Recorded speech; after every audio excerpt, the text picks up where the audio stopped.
미국은 왜 대한민국을 돕기로 했나 이런 제목으로 말씀드리겠습니다.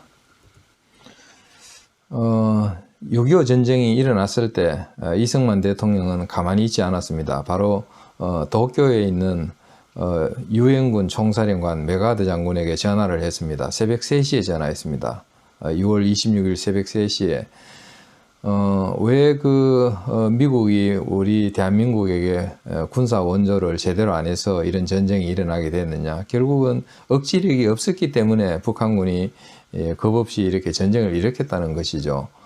미국이 확실하게 군사 원조를 해주고 또 미국이 대한민국을 돕는다는 것을 북한에게 확실하게 각인을 시켰다면은 감히 도발을 했겠느냐 이런 뜻이 담겨 있습니다. 여기에 대해서 메가드 장군은 이승만 대통령에게 전투기와 대포를 제공하겠다 이런 약속을 합니다. 이승만 대통령은 미국에 있는 주미 한국 대사에게도 미국 정부를 찾아가서 약속했던 군사 지원, 무기 지원을 해달라 이런 요구를 하도록 합니다.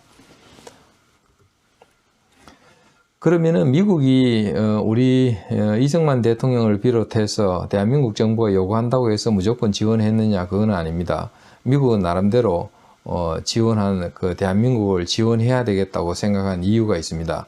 첫째는 이것이 남북한 간의 내전이 아니다. 38도선에서 있었던 충돌이 있지 않았습니까? 옹진반도라든지 개성에서 남북한 군대 간의 작은 전투들, 고지를 쟁탈하기 위한 전투가 있었습니다. 그렇지만 그런 정도의 내전이 아니다. 이거는 전면 전쟁이고 여기 배후에는 소련이 있다. 이런 것을 미국이 확실히 알고 있었죠. 그렇기 때문에 여기에서는 미국이 좌시해서는 안 된다고 생각한 것입니다. 두 번째는 대한민국은 유엔에 의해서 탄생한 국가입니다. 유엔의 감시하에 총선거를 해서 탄생한 정부인데, 그리고 또 미군정 기간에 민주주의를 실시하지 않았습니까? 이런 민주국가, 그리고 또 유엔에서 합법적으로 탄생한 국가를 침공하는 걸 좌시해서는 안 되겠다, 내버려둬서는 안 되겠다, 이런 인식을 가진 것입니다.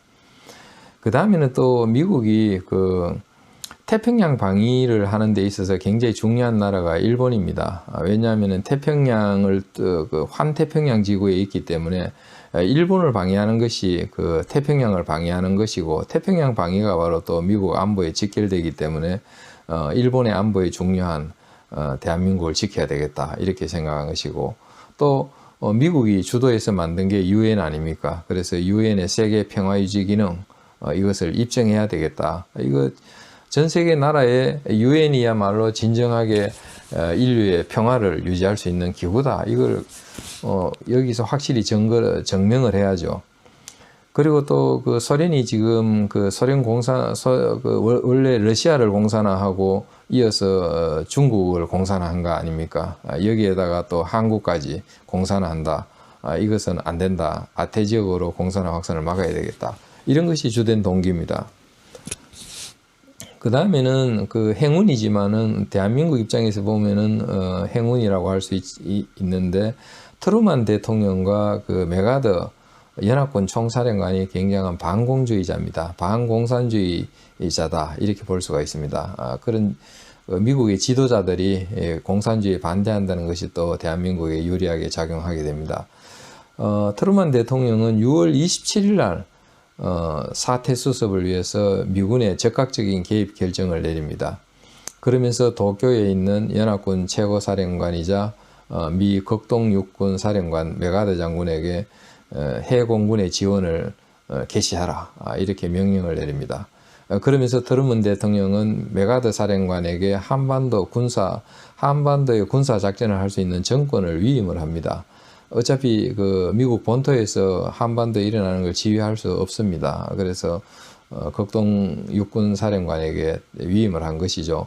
해군 공군뿐만 아니라 지상군, 육군을 투입할 권한, 그리고 한국에 있는 해안을 봉쇄하고 군사상 필요한 경우 38도선 이북에도 공습을 할 수 있는 그런 권한을 부여했습니다. 트루먼 대통령이 이러한 결정을 하면서 나중에 회고할 때 상당히 어려운 결정이었다.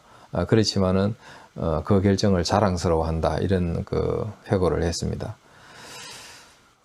대한민국 정부로서는 이 소식이 가장 기뻤습니다. 지금 북한군의 그 전면적인 남침으로 그야말로 나라의 명운이 진짜 그 바람 앞에 촛불처럼 이런 풍전등화의 위기인데 이렇게 미국이 지원해 주겠다고 하니까 우리가 이것을 방송과 전단으로 전 국민에게 알리면서 그 군의 사기를 앙양하고 그랬습니다.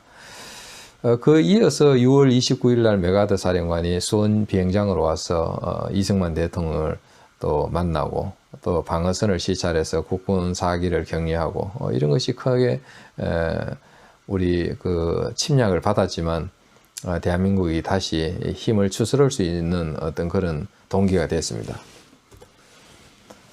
미국은 뭐 약속대로 6회 공군을 즉시 파견을 했습니다. 6월 28일 날 미 공군기가 그 한강변에 나타났습니다. 이건 뭐 대통령을 비롯해서 뭐 우리 국민과 국군 모두에게 굉장히 사기를 결정적으로 올려줬죠. 우리 군은 뭐 심지어 미 미군에게 부탁을 해서 미 공군기가 좀 저공 비행을 해가지고 국군 한강 방어선을 지키는 국군의 사기를 앙양해달라. 그래서 그 미 공군기가 아주 낮게 떠가지고 국군 위로 날아가면서 한강변에 있는 북한군에게 폭격을 하고 그래서 아주 사기가 크게 앙양되죠. 이때 미 공군기들이 그 한강변에 있는 북한군 직결지를 공격하고 그렇게 해서 국군 본원 앞에서 아주 그 웅자를 보였습니다. 동시에 7월 1일 날 그 스미스 부대 미군 딘 소장의 사단 스미스 대대 400명이 부산에 상륙을 합니다. 이것은 아주 상징적인 사건이죠. 이어서 그 미국은 유엔에서 결의를 주도하게 됩니다. 이것은 이제 군사적인 어떤 조치는 취했고 이제는 법적인 제도적인 어떤 조치로서 유엔 본부에서 그 북한군의 어떤 대한민국 공격에 대해서 그것을 격퇴할 수 있는 모든 조치들을 강구하게 됩니다. 처음에 그 미군이 결의문 초안을 냈을 때 그것은 북한군 38도선 이북으로 물러가라, 원상복구해라 이거죠. 침공했던 모든 북한군은 38도선 이북으로 다시 후퇴해라, 철수해라, 이렇게 의결을 했습니다. 보면은 한국의 합법정부가 1950년 6월 25일 날 북한군의 무력 공격을 받았고 이것은 평화를 파괴하는 행위이기 때문에 북한 당국에게 즉시 군대를 철수하라는 그런 결의안을 제출했고 유엔에서 통과됐습니다. 마침 그 소련은 그 중국 공산당 정부를 유엔 안보리 이사국으로 하지 않는 것에 불만을 표시하면서 불참 중에 있었습니다. 그래서 결의안 통과에 이상이 없었습니다. 그 북한군은 뭐 우리가 아시다시피 북한군은 철수하지 않았습니다. 그런 유엔 결의에도 불구하고 철수하지 않고 오히려 계속해서 남하를 공격을 계속했죠. 그래서 6월 27일 날 유엔 안보리에서 그 미국은 두 번째 결의안을 제출합니다. 유엔의 모든 회원국에게 침략자를 격퇴하고 그리고 한반도의 평화를 회복할 수 있도록 필요한 모든 원조를 한국 정부에 제공하자는 그런 권고 결의안을 제출하고 또 이것이 통과됐습니다. 그 다음에는 이제 가장 중요한 것이 그 메가더 유엔 사령관 임명이죠. 이것이 가장 크죠. 유엔군 사령부를 창설하고 그 초대 사령관의 메가더 장군을 임명한 것입니다. 이것은 7월 7일 날 영국과 프랑스 제안으로 이것이 그 초안이 제출됐는데 이런 그 유엔 각국의 지원 문제를 총괄하는 어떤 그런 문제 이것을 미국에게 맡겨서 위임을 해서 하도록 하자 이렇게 해서 미국이 통합사령부를 설치하고 군대를 보내고 또 군사령관을 임명하도록 위임을 합니다. 그렇게 해서 미국이 그 유엔군 사령부를 설치하고 또 트루먼 미국 대통령은 메가더 연합군 총사령관을 유엔군 총사령관으로 또 이렇게 임명을 합니다. 그리고 유엔 회원국은 이 유엔군 사령부에 각각의 자기 나라 군대를 보내기로 그렇게 약속을 했습니다. 이때 유엔군 사령부에 군대를 보내기로 한 나라가 16개국입니다. 7월 17일 날 메가드 장군은 워커 미 8군 단장을 주한 유엔군 사령관으로 임명을 합니다.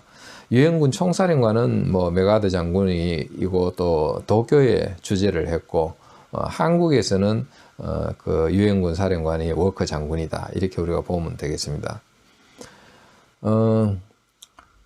메가드 장군이 지휘한 군대는 미군은 물론이고 영국, 태국, 캐나다, 터키 등 16개 나라 유엔 회원국이 보낸 군대, 그것도 지휘하고, 또 7월 15일 날 이승만 대통령이 국군의 지휘권을 또 위임을 해줬습니다. 그래서 결국은 메가드 장군이 16개국, 유엔 회원국 16개국 플러스 국군을 지휘하게 됐다, 이렇게 보면 되겠습니다.